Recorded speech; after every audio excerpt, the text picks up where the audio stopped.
हाय viewers. नमस्ते English channel में आप सभी का स्वागत है।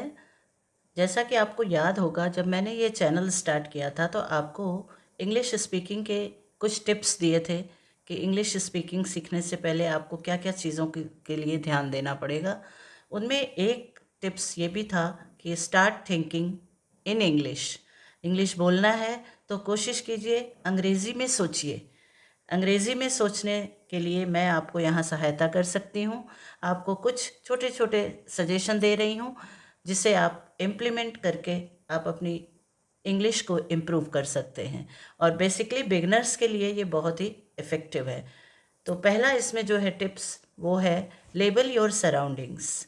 आसपास की चीज़ों को लेबल कीजिए। लेबल मतलब कुछ हर आसपास आपके जो भी चीज़ें हैं उनको इंग्लिश में समझिए। कि जैसे मिरर है, शीशा है, तो आप देख सोचिए शीशा को इंग्लिश में क्या कहते हैं।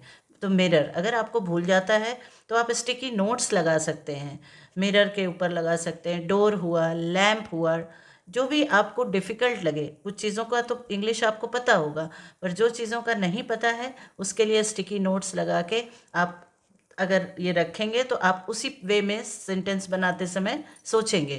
दूसरा है इनर मोनोलॉग। अपने आप से बातें करें।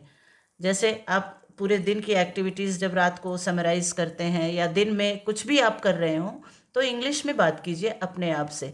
आप कॉफ़ी बना रहे हैं तो बोलिए I am making coffee. Walk पे जाएंगे, I will go for walk. इस तरह से आप इंग्लिश में सोचना शुरू कीजिए, बात कीजिए अपने आप से। अगला है वर्ड एसोसिएशन। अगर कोई चीज़ आपको दिखती है तो उससे रिलेटेड और भी वर्ड्स कलेक्ट कीजिए जो आपको सेंटेंसेस बनाने और बोलने में हेल्पफुल होगा। अगर आपने पेड़ देखा तो ट्री, उसकी इंग्लिश आपको पता है, तो उससे रिलेटेड और चीज़ों की इंग्लिश भी एक्सप्लोर कीजिए।